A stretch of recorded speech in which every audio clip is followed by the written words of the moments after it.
This is going to sound like so much hate, and I swear it's not.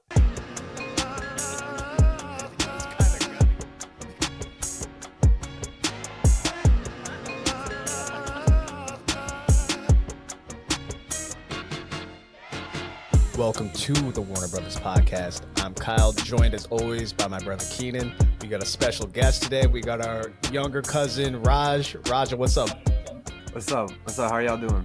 Great, Kyle. Great. How are you? I'm great. Good day of work. Great day at Tiebreakers. You know, for people who don't know Tiebreakers, of course, it's a place in Johnson City, and arcade has the food, everything there. So that was fun. But I'm good, Kyle. How are you? I'm great. Shouts to Johnson City, Tennessee. Shout out to I had a wild Christmas, you could say. It was an eventful Christmas. How was your Christmas? I had a really good Christmas. It was pretty fun, like coming up here and experiencing Christmas up here again in back-to-back years. And I feel like everything I got, I pretty much like. You know, I've had a pretty good Christmas. That's what's up. Raj, do me a favor. You're good right now, but when you speak, try to lean in a little bit to the mic in the future. All right. You sound good, but for the listeners, if you lean towards the mic, that might be better. But we can hear you, but faintly. Keenan, how was your Christmas? My Christmas was perfect. Honestly, it was a okay day of NFL football. I won bets, which is cool, and then a great basketball. All 5 games delivered in some way, shape, or form. Pinnacle was Warriors-Lakers, which was to be expected, and it delivered as the Pinnacle game should, even though Knicks Spurs tried to do its best. I was going to say, I would actually say that was the best game of the day. Was Knicks for Spurs. Me, it was for me. I thought it was Warriors-Lakers, and then I think right there Knicks Spurs. But you know what? The argument is that to be had. That is fair. I had an eventful Christmas. From what's up, Rush? What's up? Game. I think like the more the legendary standpoint from like the Lakers Warriors game stood out more. We got a block by James and a double bang in the same game. we did get a double. That's true. That's true. The block by James definitely gave me a flashback to a certain Game 7 for sure. we got a block by James against the Warriors and a double bang and a Steph loss. We don't see a double bang and a Steph loss ever. So we got a Reeves game winner. You don't get double bangs often, and yet you get the Austin Reeves to the cup on Andrew Wiggins. I don't know what kind of defense that was. Christmas was great. It was eventful. I actually had a allergic reaction. Shit almost took me out. I mean, it did really take me out Christmas Day, I should say. I was watching football, I was watching basketball, but I was down for the count. I was not joining family. I was not in the mix, which I was not expecting. Caught some sort of, whether it was food poisoning, whatever the hell it was. I don't know what this allergic reaction came from, which is kind of scary, by the way. But it happened between the hours of 3 and 5 a.m. Christmas morning. So it was one to remember. It was definitely one to remember. Let's start with the NBA, though. We kind of just dug into it a little bit. Yeah. Man, I mean, we talked about it Christmas Eve, December 23rd. Talked about the state of the NBA. Talked about the NBA and NFL going head to head. I think the NBA won as far as, the quality of games. It's supposed to be an NBA showcase, and Knicks Spurs more than delivered. Wemby showed out. We got a close game, came down to the wire. Trying to think. Second game was Mavs. Timberwolves, which was Luka got hurt in the second quarter, which made that game. We thought it was going to be boring, but then Kyrie brought it back, helped with Clay, but then Ant closed it out. Every single superstar besides Luka, who clearly got injured, and Anthony Davis, who got injured, every single superstar showed up and played like a superstar should. And as we went into those games, everyone talks about how much they care. So fans went in expecting them to play well. We watched because they cared, and they all played very well. So, that's all we really ask for as a fan. At least me. All I ask for is just for you to care and for you to participate in the sport. And if you can do that for me, I'm all eyes. I think you want it was your really stars big to that deliver. The young stars showed up.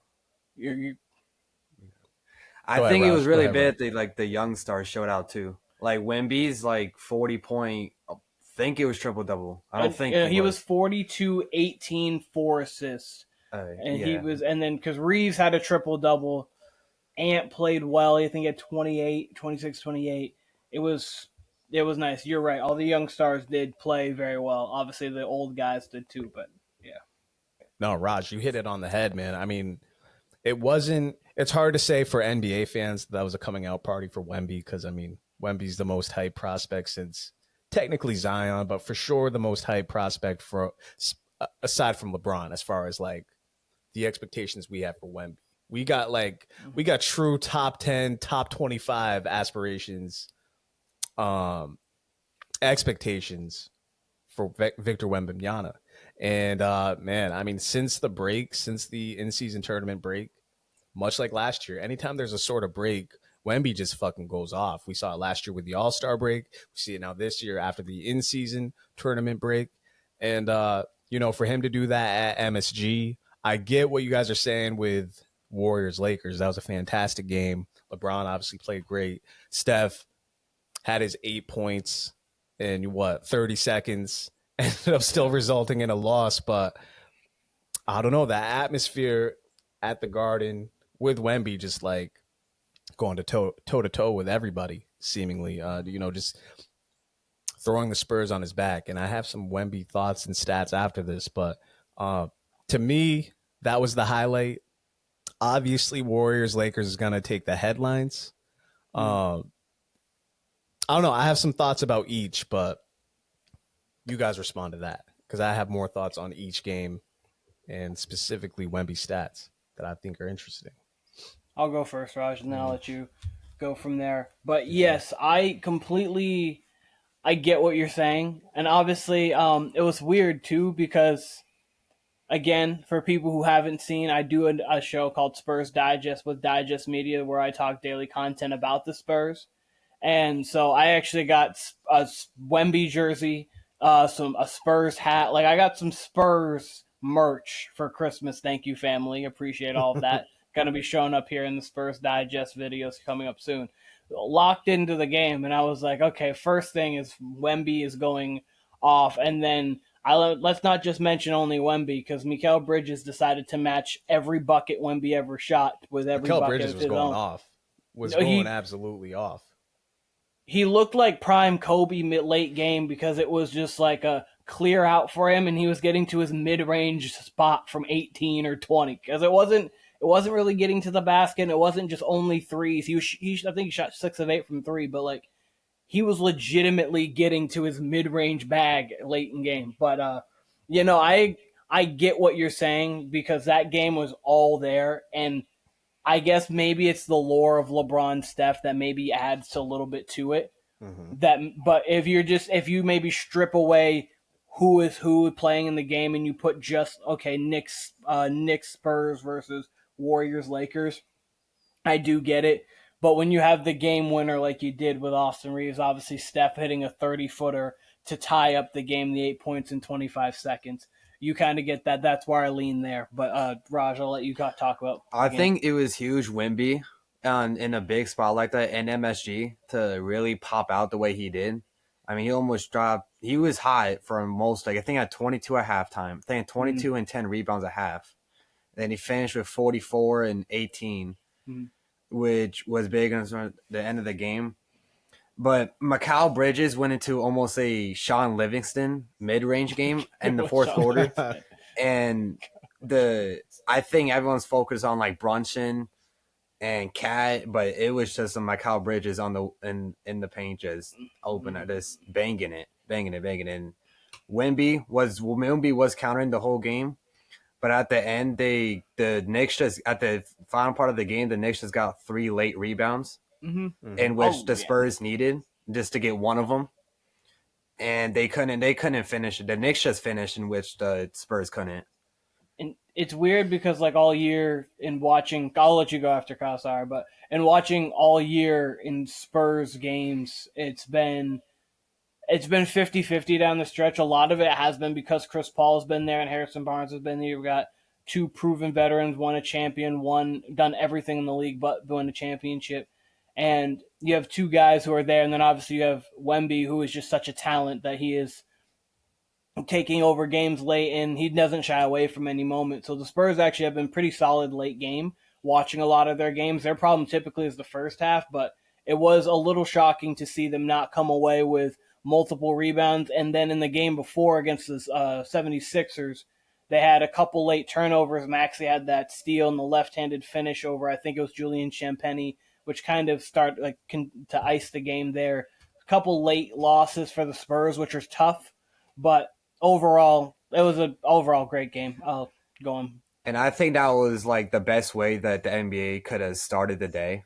That they started with that game and it just set off the rest of the day. Even though, the ratings, that's a whole different thing, in which the quality of the games was much better in the NBA, but in which the NFL did kill in views still. Which they in which the NBA games were better, because the NFL games 29-10. The Chiefs took it in the fourth, and 34-2. Ravens blew out. Or 31-2. Oh. What's even worth it? Go on, Kyle. Yeah, no, it's interesting, and I agree, Raj, with what you said. Like, it was a perfect setup for the rest of the day for the NBA. And, in total, we got 5 quality games, which isn't always the case. You know what I mean? There's a lot of times. Me and Keen were talking about it before. Like, you usually have this routine of, everyone else has got whatever routine, whether it's Christmas dinner, whether it's gifts, whatever. But usually your NBA games are at least on in the background, probably different from Thanksgiving Day, where it's like you're a little more tuned in. You got a little more time to check in. And then you're really tuning in as far as NBA goes to the 8 o'clock and the West Coast game later on. At least that's for me and maybe Keen and whatever. But, for them to have quality games, quality atmospheres, like New York always has that 12 p.m. slot, 12:30 slot every year for Christmas. And I cannot remember a year where MSG was rocking like that. That was a playoff atmosphere. Last time I can think of for Christmas Day might have been KG game winner for Boston. I think possibly. I think that might have been the last time. That was 2012. Since the Melo days. It was since those days. I think that was the last time I remember rocking like that. But it was rocking. And Philly, Boston, that was a great atmosphere. We obviously talked about Golden State and LA. And then Phoenix and Denver was a good game. They pulled away a little bit at the end, but you got what you needed from Kevin Durant, from Nikola Jokic. Bradley Beal even had himself a great game. It was a great showcase for the NBA. They went toe to toe. I don't know if you guys saw today, and who knows how true it is. It's really hard to judge ratings anyway across the board, anyhow, especially with streaming and everything. But supposedly that was the highest Christmas Day game rating, specifically Warriors-Lakers, in 5 years, which says a lot. Maybe it helped that the NFL games weren't great. Mind you, the second game, the 4:30 game, that would have been over no matter what. Even with overtime, that's over leading into the 8 o'clock Warriors-Lakers window. So I think almost the NFL kind of helped the NBA in that regard. I did find myself watching that 8 o'clock game, watching that Warriors-Lakers game, being like, okay, this is great. This is LeBron and Steph. But it almost felt weird to me because those are two teams that are not title contenders. Yes, technically, those are your two biggest stars, LeBron and Steph. Their legacy acts now, right? That's in a hip hop term. That's like maybe having 50 and Kanye fucking highlight something over whoever nowadays. Right now it would be like Eminem and Kanye, just because M and Kanye are still putting out music and still putting out quality, but it's but they're at the latter part. Sure. Or even M versus 52. Yeah. If you want to put it. And supposedly M and 50 are going to drop a collab album. I've seen that within the last couple of days. That's interesting to me. That's something I would have been hella interested in 15 to 20 years ago. I'm not sure about now, but I'd probably give it a listen. But I don't know. I'm watching the game, and like we've been saying, it was a great game, but I couldn't help but think like maybe this would have been a Jokic spot, or maybe Jokic versus Doncic or something like that. No matter what, though, it delivered. It was great games. It honestly got me hyped for the second part of the season going into January. This is really where teams really start to amp it up a little bit. Some veteran teams actually start to amp it down a little bit because it's the dog days of January.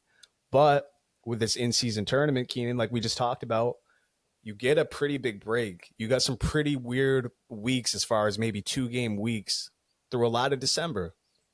Now we're going into January where a lot of the schedule for all the teams are going to ramp up. So I'm very interested to see, like, do the younger teams kind of take over here? How do the older teams like the Clippers, like the Lakers, like the Warriors, how do they respond to this? Miami Heat. So I'm very interested in this January into the All-Star break part of the season. Respond to that, Raj. Yeah, and I think the NBA knew what they're doing with time slots. They knew like the 8 to 11 game with the Warriors and Lakers was going to be the best time for them. They're not going to want to probably put a guy like, like the Nuggets in there. Jokic is the best player in the league. I'd probably see right now. But people are going to want to tune in LeBron and Steph over anyone else in the league. And they're going to want to see, they're not going to really put out Jokic out there just facilitating down low. Getting, and if you're not a basketball fan, like, because that's like, if you're like the casual fans coming in, you're not going to really want to see Jokic just break it down, the regular 30-point average Jokic game. Yeah. And here's the problem too, and I'll let Raj go on. The problem too is like Jokic obviously doesn't have that personality that's like, I'm going to take it. His game is just that. Like, his game is all of his personality, where he's just like a killer on the floor, will do whatever he needs to do to win, whether it's 60 points or 25 rebounds, 20 assists, whatever. But something like Embiid, Jokic would have been perfect there if Embiid wasn't Embiid. Because, like, there was, like, a few years back, they were starting to try to make the Embiid-Jokic, like, rivalry because those two bigs who were MVP caliber. Neither of them had won a championship at that point.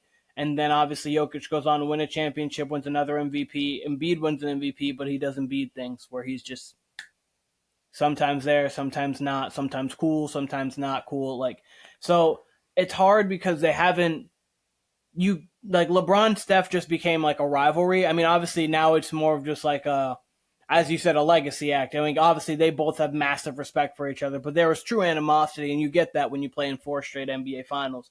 But like, you don't, like, Luka and Jokic like each other too much already to like have them try to be pinned against each other. And I understand they're both killers on the court, but they just haven't even been in situations where they have like a playoff series against each other yet. So like, it's so hard to try to push one and not the other. Like, Wemby's really going to have to be the guy because he doesn't care for people. Like, he truly will come out. Like, he even said in an interview before the season, like, looking at people's work ethic, he was like, that was it. Like, that was it for the guys we saw. Like, that's what I was looking up to and idolizing. And so, like, he's the guy that's going to be the next person in this league to help drive things, because I think a little bit of you either has to be beloved or has to be a little bit of a villain, or both. And I think with LeBron, obviously, he's so polarizing, he's both. Steph was on the Warriors, which became that polarizing team in 17-18. So, like, he came that, even though he was just such a beloved figure, which he still is, but that kind of thing. In which Wemby is he's a big young star, but I think another game maybe is like a Ja versus Ant kind of matchups. They're gonna try to start really pushing again. If he doesn't bring out Glocks too much. And which, they were. And then Ja did a couple things, and then Ja got hurt. But I think now, like, if you can start putting a team again around Ja, and next year, they're going to really push the Ja, especially this year, how this year finishes. They're going to really push the Ja Ant even more next year. That could work. But go on, Kyle. Yeah, no, I mean, to respond to that, what Raj just said first, Grizzlies are coming. Like, the Grizzlies are looking contender-ish right now. And to borrow from the NFL, we've seen the NBA flex games, but I really wish they would actually institute something to where they could flex teams like the Thunder, like the Grizzlies, like a lot of these younger teams, like the Magic, in the place of maybe, I don't want to say the Lakers or the Warriors because they're at least playoff teams, but, depending on the night, when you got these teams that but like the Lakers and the Warriors, maybe flex, again, it's hard to flex them out, but one of these teams that maybe you had playoff aspirations for, that you got a lot of views for. Flex them out in favor. Maybe Pelicans. Sacramento. Like, they don't get a lot of games, but one of these big market teams that maybe don't have what you expected, or like in this case where Luka's out for a month, maybe that's a case where you can flex games out. The NBA does not seem to have that on a consistent basis. They have flex before, but I wish that's something they would do more often, much like the NFL does. But it's kind of neither here nor there. Actually, I mean, I used Doncic and Jokic as an example, but really what would have been nice was maybe Celtics Sixers at 8:00, give Denver Phoenix, give them the 5:00 slot that the Celtics and Sixers had, then give the Lakers and the Warriors that 10:30 slot, that big West Coast slot. Either way, it seemed to work out for them regardless. Switching here to the NFL, Netflix, regardless of how the games went, Netflix was a great experience. There was no lagging, obviously, like the Tyson Paul boxing match. Yeah.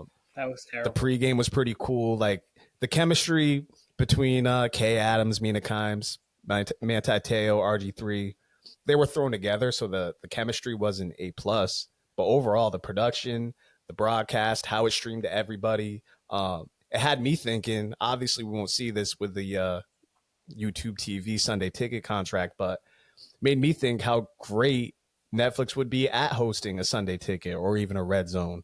Yeah. And we'll for sure, whether it's Christmas Day moving forward or whatever else, we'll for sure be seeing more and more live sports on Netflix. I mean, we see that the WWE has a deal with them, but what did you guys think of the Netflix experience? What did you guys think of the NFL games overall? Raj, you go first. I will let you go. I thought the NFL games, I mean, the first game was very good until that fourth quarter. They had the Steelers and Chiefs, in which the Steelers were in it until that late fourth quarter, and it was just a Chiefs takeover from there, in which the Chiefs went on 2 scores early in the fourth. But the Chiefs, even being up in the fourth, they're not going to blow that lead at all, especially Mahomes, Reed. It's like Brady, Belichick, and they're not going to blow a fourth quarter lead. And so it was pretty much over in the fourth. And I mean, the second one, that was just a blowout from the beginning. That had no chance in being anything, especially in Houston's side when you have Dell out, Diggs out, the O-line is not performing.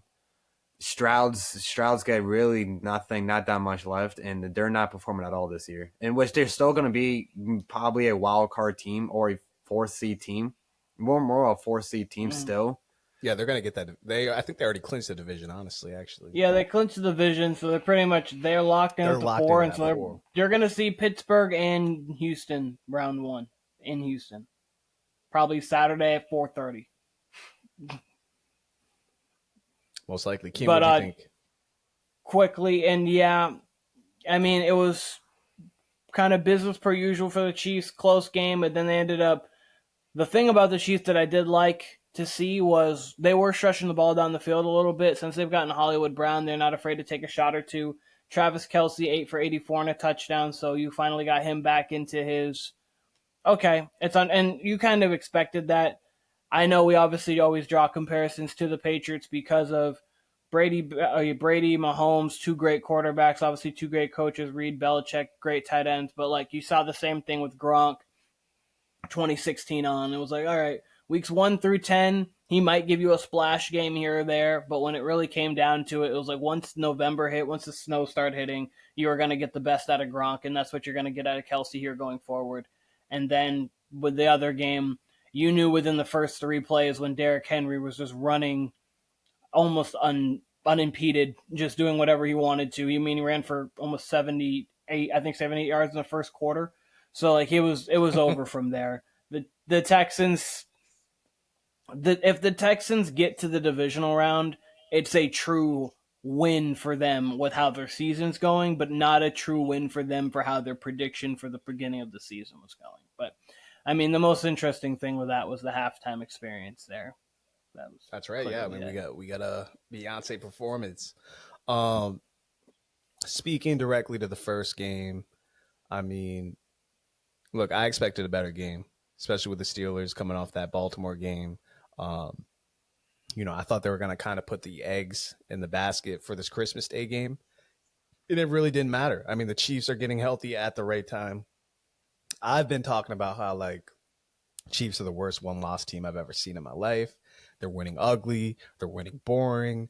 And that was really, you're never going to hear me say anything like that again. I mean, that was the first wire-to-wire performance we've really seen from them. Offense, defense. Mahomes didn't look bothered at all. Like you said, Kelsey had a great game. You get the Hollywood Brown appearance, cameo in this game, finally. So, I mean, what else can you say? They got the 1 seed. They're going to for sure have home field advantage through the playoffs. We finally got some finality, right? But this connects to the second game, right? Chiefs get the 1 seed. Lamar fucking balls out, which, we said on Monday. I said, hey, watch out for Lamar. This MVP race ain't over, right? Mm-hmm. Now, Lamar's got the division to play for. They got to win next week.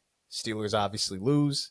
Now, because of the 1 seed being sewed up, Josh Allen doesn't even necessarily have to play the rest of the year. So now you have a true MVP race between Lamar and Josh Allen. So they need a win to secure the 2, and they play the Patriots and they play the Jets. They don't. He doesn't even need to play well. They just need a W. Doesn't matter how they get it. For sure. And that Jets game I would think would be a little tougher than the Patriots just based on talent. They got the Jets Sunday. We'll see how that plays out. But the Patriots, I mean, they should win that game regardless in Week 18. But yeah, they just need a win. But I mean, though those games weren't as good as we thought they'd be. Excuse me.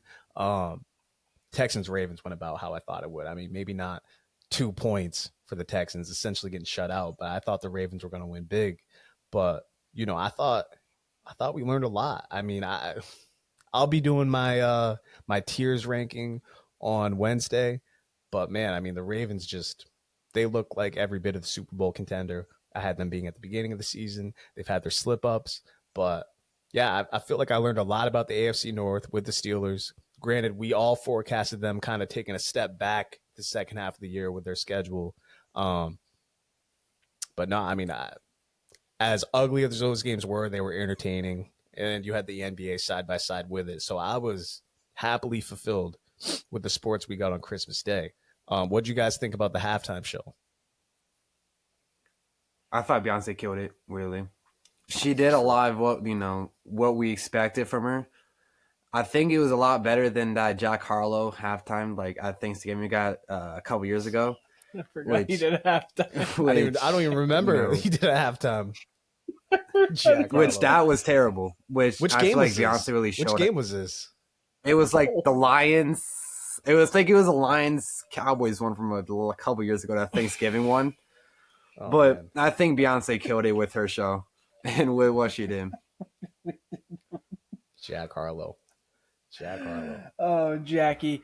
Yeah, no, half of the household here who watched it enjoyed it. Half of the household did not, as Danny can absolutely hear us. Hi, Danny. Danny did not like it because she's not a Beyonce fan. That's fine. Me, on the other hand, I thought it was a very good production. I thought that Beyonce did very well with her performance and that she put together a fine performance. As what you expected, obviously, with it being in Texas, a country album just came out. You knew it was just going to be the whole country kind of thing. You got a nice Post Malone sighting, a nice Shabuzi sighting. You've got the whole thing. I was only surprised that we didn't get a full Dolly Parton sighting. I thought we got a little bit of a voice, but we didn't get a sighting. I thought we were going to get Dolly too. If it was in Nashville, we would have absolutely gotten Dolly the whole time. But with it being in Texas, it makes sense. I agree with you. I was surprised we didn't get a Dolly Parton sighting. It seemed like that's where it was leading to, but it was cool. It was cool. It was like Raja said, it was definitely better than the Thanksgiving performances we get. Yeah. And, it's obviously not going to be the Super Bowl performance. Beyonce is obviously an all-time great live performer, so it was cool. It was probably, average for her standards, but again, much better than the Thanksgiving performances we normally get. And it'll be interesting to see like how it goes with the NFL. I believe the games, we didn't really check into this, but games will obviously fall on a Thursday or Friday next year, which kind of opens up more possibilities for the games. Maybe they'll have a triple header instead of a double header. But there will for sure be, depending on what the schedule is, there'll be a halftime show at, one of these. But I thought Netflix killed it, truly. I can't wait to see, what it looks like going forward with the live sports, with the NFL, with the WWE. There's a possibility that the UFC for pay-per-view goes into Netflix next year with their contract with ESPN running up at the end of this year or in the middle of this year, this coming year, I should say. So very interested to see what the live sports future holds for Netflix. Yeah, it was cool halftime shows, but yeah, overall, I thought the NFL and NBA delivered. Any final thoughts? Any additional thoughts to the NFL and NBA on Christmas Day? Speaking of like halftime shows, I'm really personally excited for the Kendrick Lamar one and at Super Bowl, in which I think was interesting. Kyle, how do you feel that they put in Kendrick over Wayne in Louisiana? So me and Keenan have talked about this. Would have loved to see Wayne. Listen, I'm a huge Lil Wayne fan. Love Lil Wayne. I was in high school when he had his like insane stretch that nobody in hip hop will ever amount to. Like you can't amount to like the amount of music he put out, whether it was features, whether it was mixtapes, whether it was albums. You can't live up to that 4 to 6 year stretch that Wayne had from like 2005 to 2010. Like, it cannot be matched no matter what. Right. That being said, Wayne is a anywhere from average to below average live performer, whereas Kendrick is a great live performer. Kendrick, you could argue hip hop wise might be like top 5 all time in live performance. Like he's live performances is kind of like where Kendrick can lap a lot of people, and especially in today's. But go on. Sure, like Kendrick's Juneteenth celebration concert, that was obviously a classic moment just this past year. He killed it with a live performance, so I get it. And if I haven't retracted the statement that I made a couple months ago, I'll retract it now. I said at one point, like, I don't think Jay-Z is the direct person who chooses who performs on for the Super Bowl halftime show. I was completely wrong. I think within a week I found out that's exactly who chooses exactly who's performing, and that's exactly why Wayne took it so personally. And we've since seen, I think, both Kendrick and Wayne patch it up since then. Kendrick had some lyrics on his new album, So I completely agree with that. I mean, come on, Kendrick was the MVP this year for hip hop. Keenan and I will be doing music here sometime between the new year and in the end of 24. So I agree with that. I completely get it. I would have loved to have seen Wayne be the halftime performer, regardless of how good or bad he is at live performances. But I mean, it's, your Super Bowl is often going to be in a major city. You go to a major city, you're going to have, a popular hip hop artist, a popular pop artist from any of these cities, right? It's not like, there's been Houston halftime shows where Beyonce's from, and Beyonce hasn't done the Houston shows, right? And she's probably the most famous artist from Houston, right? So, yeah, people wanting Wayne, I get it, but Wayne would have been on, I don't know, he would have been on the back end of people for a halftime show anyway. You're getting more hip hop acts now, sure, but it's not like every year you're getting a hip hop act. So, and rarely do you see someone just get their hometown just because. So it was a bit of an overreaction. I would have loved to have seen it because Wayne's amazing. Wayne's Wayne. But Wayne also doesn't have a lot of Super Bowl halftime friendly music compared to Kendrick. Kendrick can kind of scale it down a little bit. Obviously, we'll be getting Not Like Us and so forth, but Kendrick overall just makes more sense than Wayne. So. You think Kendrick will come out? You think like Kendrick's whole catalog, because he has a lot he can play at Super Bowl. Do you think he will actually play Not Like Us? Yes, add Drake, or I think he would just leave it. No, I think he will end with Not Like Us. We'll probably in total get somewhere between 8 and 15 Kendrick songs. He'll do a medley of whatever here and there. But yeah, I think he ends with Not Like Us. I do think he ends with. I wonder if almost like his Juneteenth show, he might intro with, or his pop out show, in which he might maybe intro in the Euphoria at Super Bowl, I don't think we get Euphoria, though. That would be great. That would make sense for an intro because of how wide ranging that song is. I could see that, but That's where I see him leading off with something maybe more generic, maybe something more like more mellow Swimming tone. Pools isn't hype enough, but something more mainstream I could see him leading off with. But Mad City. Mad City, possibly. I could see Mad City coming in the middle, but I definitely see. I mean, there's no way Not Like Us doesn't get played. I mean, like, what else are you doing the Super Bowl halftime show for? I mean, he's done nothing but rub it in Drake's face. Pause. This whole past 6 to 8 months now, going into that Super Bowl. I mean, I'd be absolutely shocked if he didn't do Not Like Us. And I wonder if he'll play Poetic Justice. Ends with it. No, not You'll bring out Aubrey. He brings out Drake. That would Aubrey, that would overshadow the Super Bowl if Kendrick brought out Drake for fucking Poetic Justice or whatever. He brings out Aubrey.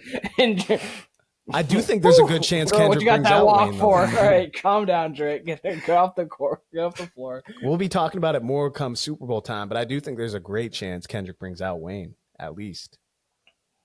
Yeah, I could see. I mean, I think they were the only thing sung together of his Mona Lisa. I mean, not that you have to do a song together to have him come out, but that's what I was gonna say. Yeah, if you were taking this neutral field, like just pick any field that's not Louisiana, Lil Wayne wouldn't be top 6 on my. I'm gonna have him perform. It was literally just geographic specific to him. Like, honestly, in his camp, I would have Drake and Nicki be live performers for the Super Bowl before I'd have Lil Wayne personally. So like, they're like that's they're just more me. pop friendly.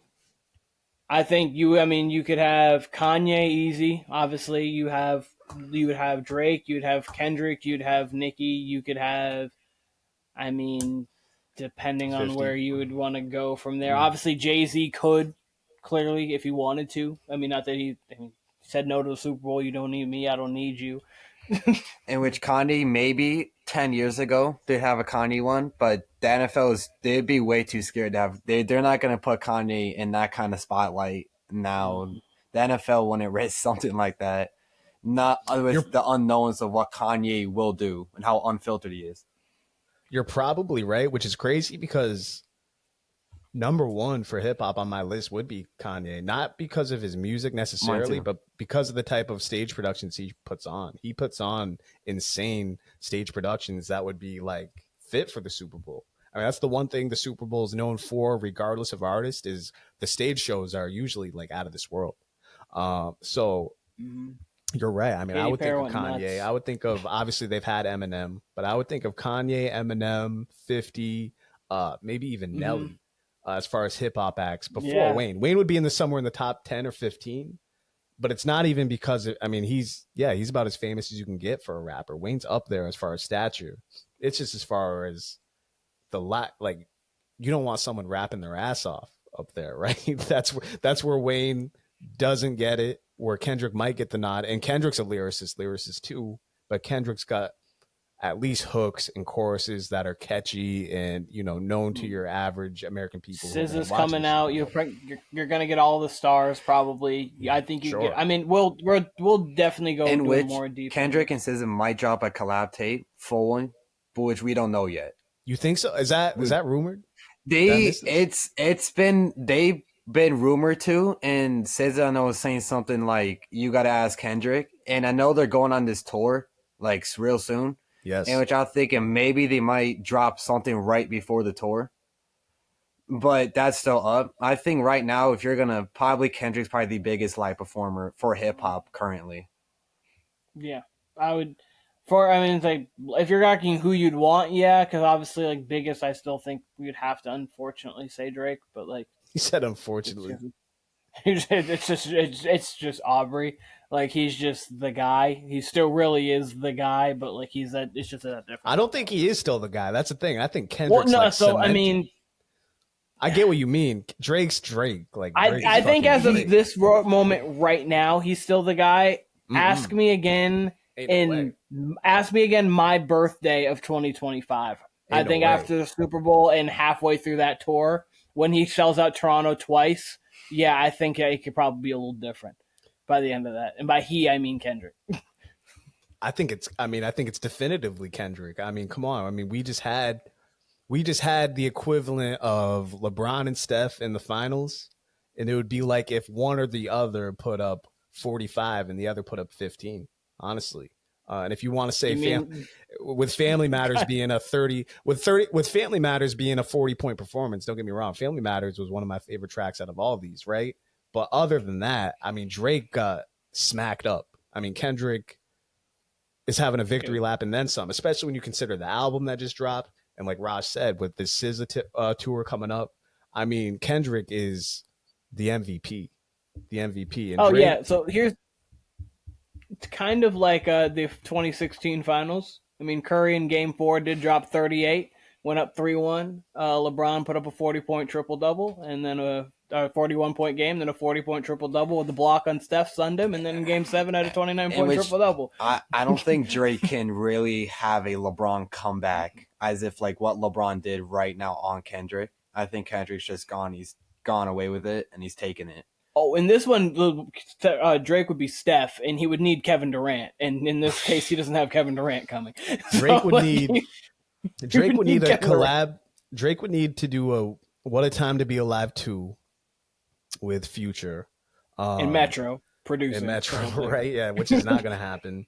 Well, clearly. Well, I mean, what is Drake dropping with Party Next Door, which that should be coming soon? I don't know what could be coming because this is like Drake's big chance to where if Drizzy has big hits left, this is where it needs to be dropped. But I mean, singing Drake should be coming back with Party Next Door, but I don't think as the full collab album they're really gonna hit it. Raj, I'm glad you brought that up. I was about to mention this as well. I honestly think it's a great move for Drake to do this Party Next Door collab album. I think they had said towards the end of summer, like it was coming soon.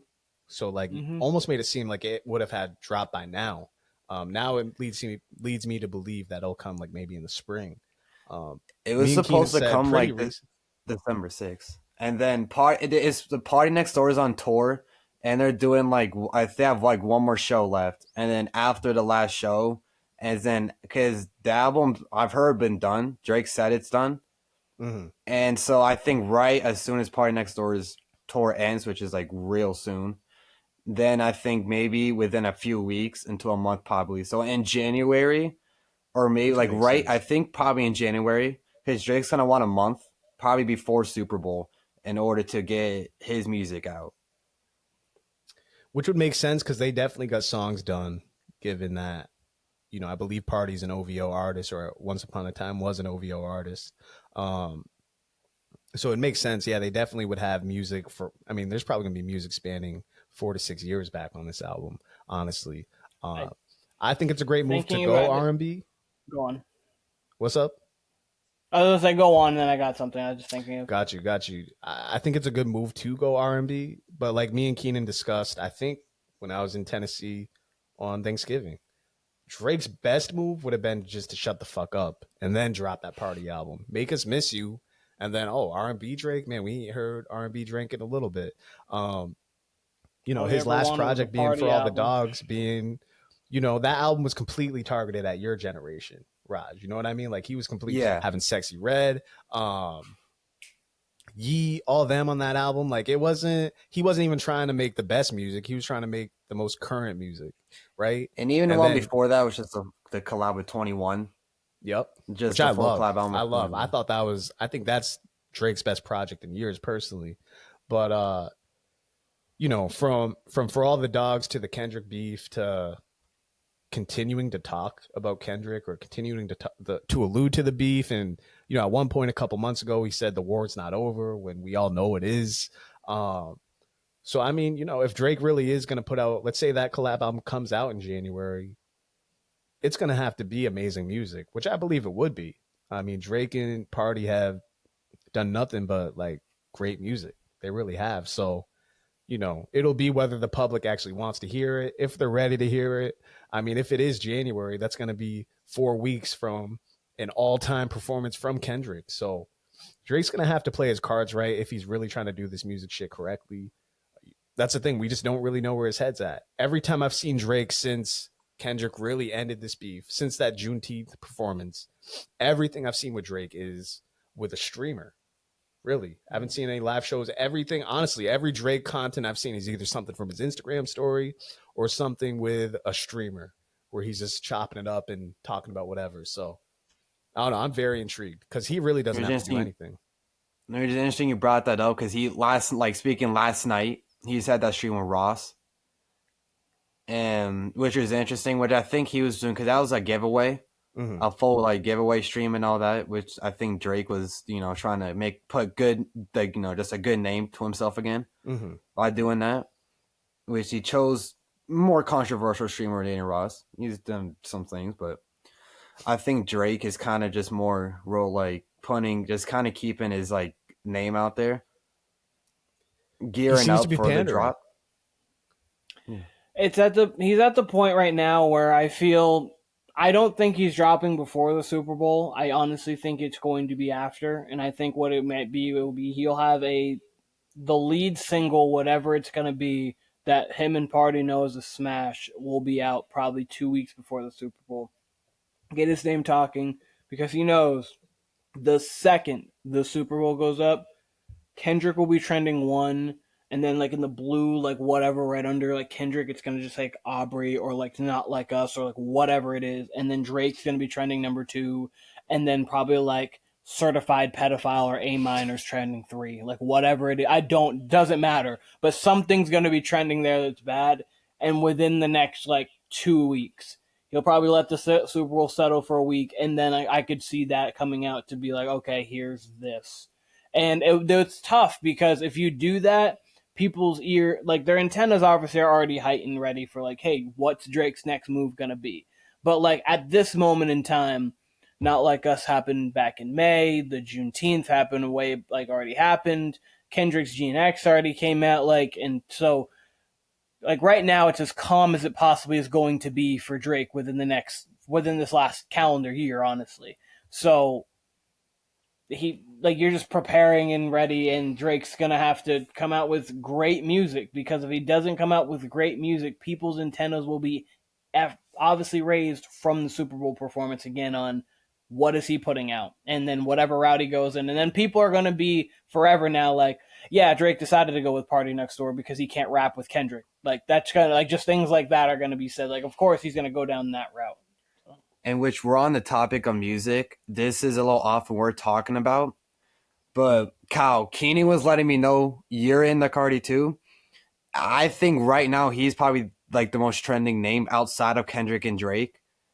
And which, especially with my generation, probably the most interesting individual that everyone's the biggest question mark right now, and when he's dropping I Am Music, in which I still, my last hope for it is New Year's. Since he didn't drop on the last Friday. So I'm going to respond to the Drake thing first. And it's kind of something I've already said. I really think Drake's best strategy would be to shut the fuck up until after the Super Bowl. And, I don't even think, if they played it smart, I don't even think you need a single for Party and Drake. You can drop that whenever. That's what they did with the 21 album. I don't think there was any lead single. I think that just kind of dropped. And no, it did. Jumpman and Big Rings became the singles because those are the songs that hit instantaneously. That was with Future. Those. Wait, oh, sorry, you're talking. Oh, sorry, you're saying 21. But I think that was the same. Oh thing. yeah, no, they didn't have anything. No, sorry, they didn't have anything at all. Yeah, Drake and Party are big enough artists, and honestly, when Drake dropped that news that this album's coming, that's nothing I was ever expecting from Drake and Party. Even though they're frequent collaborators, even though Party's an OVO artist. So when you said Carti, I thought you meant Cardi B, because, do love me some Cardi B, the public figure and the artist. But as far as Playboy Carti goes, I liked his album. What the fuck is it? His second album. Dilute. I like that album. In general, I don't follow Playboy Carti. I do see this guy, he trends at least, I would honest to God say 6 to 8 times a year. He is the top trending topic, and it's your generation who are out of their fucking minds. Like Kanye stands level of out of their minds. And it's funny, I say Kanye because he's got the same thing. Kanye is known for giving you a release date and then not dropping, or dropping the next day, or this or that. And Carti, I'm not kidding, seems to do this 8 times a year. I do not follow Carti. I think I get what was the Red album? Was it Whole Lot of Red? Yeah, his last one was Whole Lot of Red. He dropped on Christmas 2020. Okay, I think that's the last album I actually listened to from him because that was like a super hype project, and it wasn't for me. It wasn't for me, and it's incredible because I think he's closer to mine and Keenan's age, but for whatever reason, and he was out in that generation of Lil Uzi Vert and 21 Savage and all these guys in the mid 2010s, and he super resonates with the Gen Z generation, your generation, Raj. And technically mine.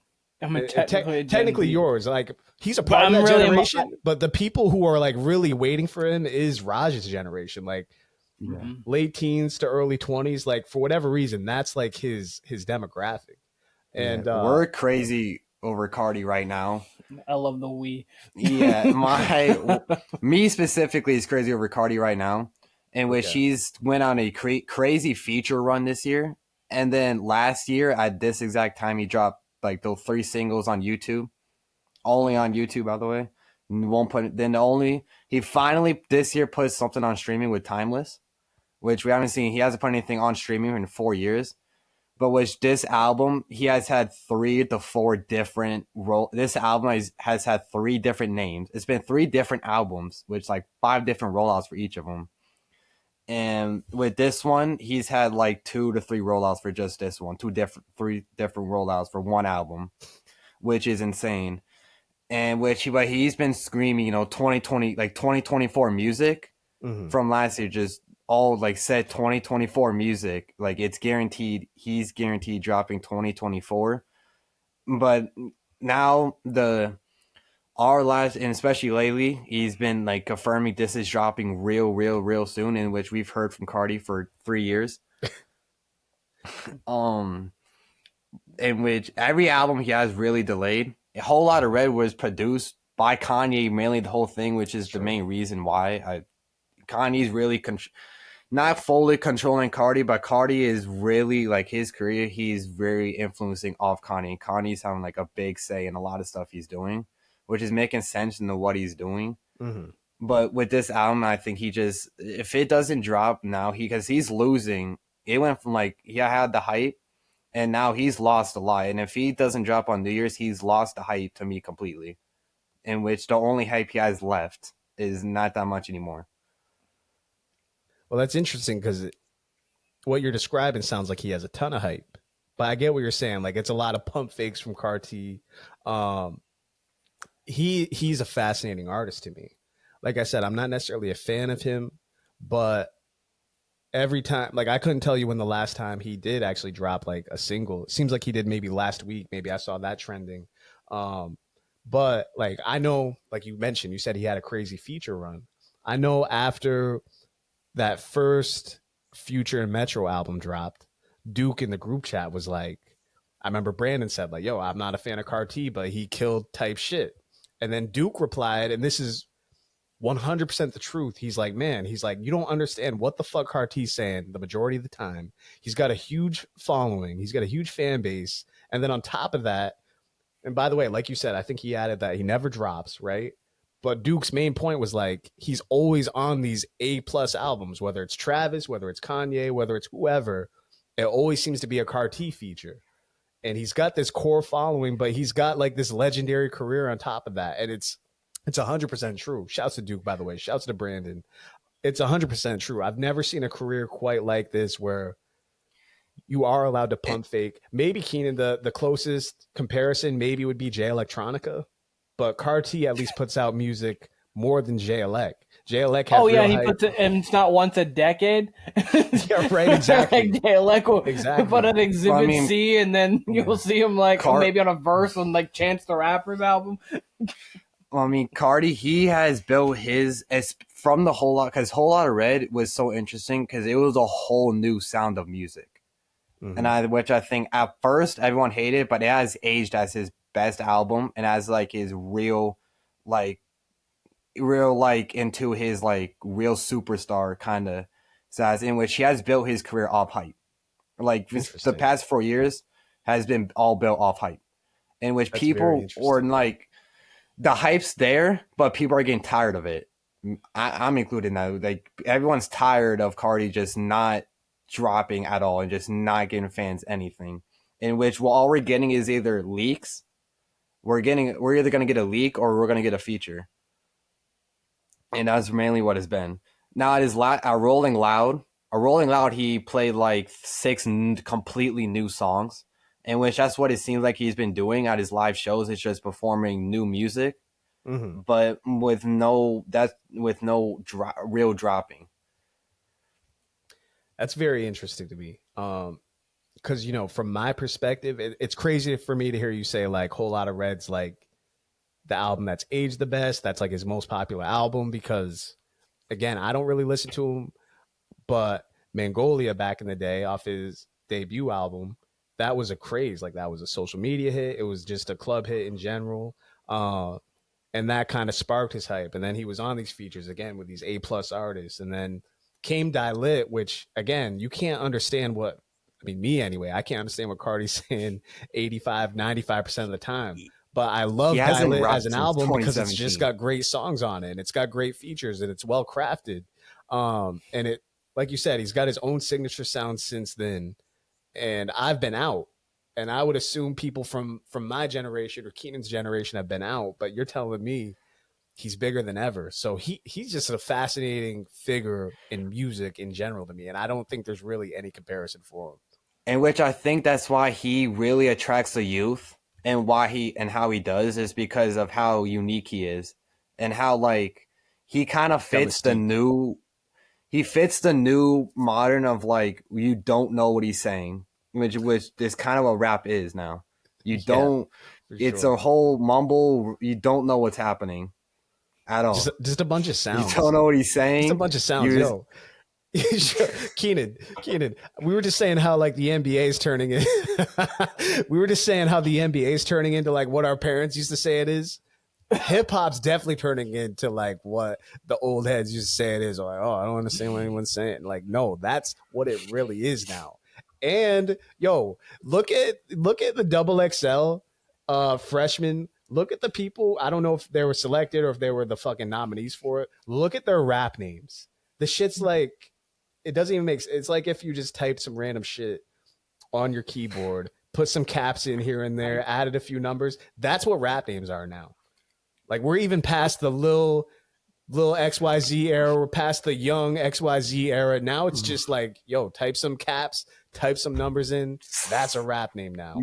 Make sounds on a beat and it will go triple platinum. Yeah, like legitimately. I'm laughing because like I'm just mentally thinking to myself, and like it's not even a bad thing. But like if I'm mentally just coming in like I'm 16, I'm like, man, I just need to make some noises, get a dope beat, make some noises, sound kind of cool melodically, and give you 3 catchy lines. And I'm chilling. And it's like, wait a second. To add on the Cardi, in which I think how he pulls the youth, and I think it's really also really big his style, and like how oddly he dresses with like the whole like opium, and I think it's like the whole opium thing really is carried into him having like Ken on there, and Lone, like their whole like how they styled themselves has probably been one of the bigger influences on the youth. Is really their style. True. Their opium, like all black look, is interesting, but it's what really has pulled the youth in. It seems to be a mixture, like you said, his image. It seems to be a mixture of like post Donda Kanye and what Lil Uzi Vert, because Playboy Carti he took from the Lil Uzi Vert rockstar image, and what Post Malone when he was a hip hop artist, they all try to do like the rock star hip hop type image. So Carti definitely comes from that. It's crazy to me that he's just that big of a star and continues to have this hold over whether it's the youth, whether it's, you know, a certain segment of hip hop. Hip hop is so wide ranging now. It's crazy to me. It's crazy to me. I mean, shit, we got Raj here rocking some Cabela's talking about talking about hip hop with us today. So I was not expecting this to go here, but I'm liking the conversation. Raj, who else do you listen to? I mean, honestly, like I'm an all-time favorite Kanye fan. Okay. All time. Obviously, right now, I'm mostly excited with Cardi. Okay. Obviously, you know, him, Travis, Ye are the ones are mainly circled around. We think them three. I would say them three still. Kanye, maybe if he's making music for someone else. After Vultures 2, he really isn't the solo artist. Well, I mean, that was with Ty. See, I like Vultures 2. Vultures 2 is growing on me. I'd say I like Vultures 1 and 2 probably more than the majority. Vultures 1, I think, is really underrated. Vultures 2, I could really pull 2. Like, I could pull out Field Trip and 530. Mm-hmm. And maybe, like, Slide, or maybe them 3 from Vultures 2. But, I mean, the rest... Too. Fried. Yeah, I thought Fried was an interesting one in which I didn't understand how it didn't really get the pull as it didn't. You know, people more clowned it, and then what they did accepted it. But like listening to it, it sounds like something to where I feel like if any other artist was to drop something like Fried, it would have been accepted. Yeah. But people thought it was like weird that it was Kanye on like just like screaming over a really like big like bass. Just the whole 3 minutes of the song, in which he's almost like Kanye really made like a Cardi song, in which people didn't know how to react to that. It's got a hook. It had clever puns, the blowjob line, like it, and it's got good rhymes. Like I don't know, I fuck with that song. From what I heard, like the reaction of Vultures 2, I was expecting some trash, which the original version was. The revised version, was much better, I thought. And I've been listening to Miles. Right, yeah. I've been listening to it more than when it first dropped, and I've liked what I've heard. I still actually haven't listened to it in full, so maybe that's not a fully informed opinion. I know the main problem with it is like everyone's been saying that it wasn't fully like Kanye didn't finish the production on it. He didn't finish like mixing it. But my thing is that's what new music is like no one's even like the underground artists and like the real young artists are not even mixing it anymore. Yeah, pretty much, yeah. Wait a second. I'm sorry. And I'm fine. I love conversation. I love the fact that music is so subjective and other people like certain things other people don't. I don't like screamo music, but it took me about 26 years to understand why anyone would even want to even give it the time of day. But now some people really feel that screaming on the inside and they relate to it. Don't know how, but you know what? That's cool. That's them. I just thinking about it, in the last 10 minutes of conversation, I've heard that people they don't actually can't understand you. It's not mixed well, but it's still selling at a high clip. Music's actually shit now. Like music's shit. It would be essentially if you went on the NFL field and you're like, we are not throwing passes well. We actually can't catch. We honestly can't move the ball up and down the field, but we're a very good product. It's like an NFL team with no coaches.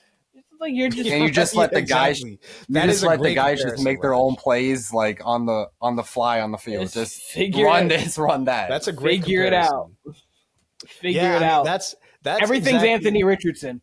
Every single thing musical. Or it's like unpolished. Yeah, it's like a Mahomes out the pocket. Just Travis Kelce go run somewhere, and they'll find it. That at least hits. Listen, there's definitely artists now where everyone's like, oh, such and such's music sounds the same, and maybe Raj's generation be like, no, you'd actually have to listen to it. And there's definitely artists like I had someone say to me a few months back, when We Don't Trust You came out, that all the Future's music sounds the same, which is partly true. There's a lot of music that you could take now that still sounds like maybe his first album, but overall Future's got wide-ranging music. Whatever. Point being that, like, if you're a casual fan to certain artists, yes, that is the case. Certain music is... To me, more so than... I understand that Future has different sounds throughout anything. If you go from different from, like, his obviously early mixtapes to Hendrix to whatever. Like if you go through, you can hear differences in Future, but like overall with me, because I don't listen to Future all like that really, it kind of sounds very similar. Like it's not like we're what, which I understand, but my point. Yeah, go on. My point here though, because I've said this about newer artists who are popular. There's one artist in particular who I think it's absolutely true. I've tried listening to this artist's music. I'll play a snippet. This artist actually dropped a song last night, and I gave it a 10-second listen, and I was like, this is no different than anything I've ever heard from this particular artist. I'm talking about Ice Spice. Shorty just makes the same exact music every time. I would say the only song that sounds any different is that Barbie song with Nicki. But that's probably more so geared towards Nicki than it is Ice Spice. So I don't Ice know. Spice is unlistenable. Not gonna lie, won't lie about Ice Spice. I don't listen to Ice Spice. I can't. It's not good. I don't think anybody here. Her listens to Ice Spice. No. I was prefacing it because I was about to say something. She had a freestyle on the radar. Wasn't bad. I was like, it was 2 minutes, so I was like, you know what? What beat did she go over? Oh, I can't even. She can freestyle better than Iggy Azalea. I can't even think about it. But like the freestyle, actually, when I listened to it, I walked out of it like, you've got one less hater, but you don't have a fan. You don't have someone who's going to go flock to your music at all or listen to you. But you've got one less hater. Because I respected the freestyle enough to say, you know what? I'm not a hater. I see, like, that was something, like, if you put that into, like, actual music, it'd be like, huh, that's an artist that I understand why other people could possibly like. Now, or with her, now it's really just like, if you like one song, you like them all. That's truly how it is. Her beef with Lotto, hilarious. I might have to give this On the Radar freestyle a listen. It really isn't bad. Like, it's not like it's not like we're going out here and it's like something crazy. It's nothing crazy. It's just like when you compare it to her other music, you're like, okay, this is actually different. Like if you put this into music, like you actually wouldn't be one of the worst artists. It'd be just like, eh. So I was shocked. I was genuinely shocked. I was shocked that she was which is, I think, a very, very low bar to be where you're I'm shocked you're So. Hey, Raj, before we go here, give me your all-time favorite. You mentioned Kanye and Travis. Give me your all-time favorite Kanye song, then your all-time favorite Travis Scott song. I'm curious. Kanye, I'm gonna have to go stuff like Drive Slow. Ooh. Drive Slow. Okay. That was so random, but I love it. This is officially our cousin right here. I see that. Okay. I respect that entirely. Go on. The more mainstream one, which is I'd say my all-time favorite is probably Homecoming. Oh, okay. Love Homecoming, probably from Kanye. Homecoming, even of Ye, like something like All Mine, or of another one, Follow God. Or I could still go, older and saying, I would say mainly like my all-time, my favorite album from his Graduation. But I could also go to. Is that yours too, Kyle, or is yours My Beautiful Dark Twisted Fantasy? We've had this conversation before. Yeah, I couldn't remember. That's what I'm asking. Because mine's Graduation. I probably lean towards Graduation. Graduation's the easiest listen. My Beautiful Dark Twisted Fantasy. Flashing Lights is my favorite Kanye song. Yeah, Flashing Lights is incredible. My Beautiful Dark Twisted Fantasy. That was coming off the Taylor Swift incident. That was coming off a hiatus where you really didn't hear from Kanye for probably 9 months. And then he also the divorce with and the divorce was right in that time frame with the Taylor Swift thing. Yes, and then now where I was about to go next was My Beautiful Dark Twisted Fantasy. I only post something from there like Hell of a Life or they probably that, and then you're right. He had that Amber Rose breakup, but what really did it? He did the Good Friday drops, which was big hype, and then he also, what people don't remember, he had a artistic visual album that went with all the tracks to My Beautiful Dark Twisted Fantasy. So there was a different sort of hype around that album, which you probably, I don't even know if you could do that type of rollout nowadays.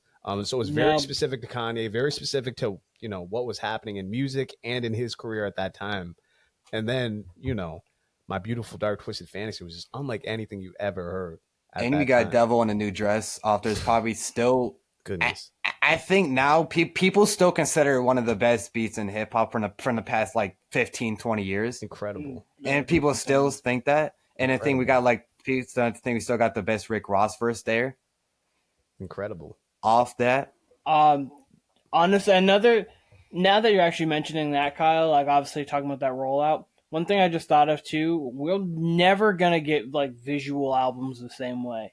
Because like Beyonce had one with Lemonade kind of the same way. Obviously, a little bit differently, but the 2088 when they dropped their collab, like 7 projects, like they had like a whole package video that came with that too. Like there's obviously other artists that have done the same kind of things, but it's just like obviously YouTube was such a pillar for a lot of these things, but obviously YouTube is not the same kind of platform that it was 5, 10, 15 years ago, obviously. With that, that's transferred into more Instagram. And where artists use Instagram as newer artists now use Instagram as old artists used to use YouTube. True. And I would even say from my view, like YouTube's even more.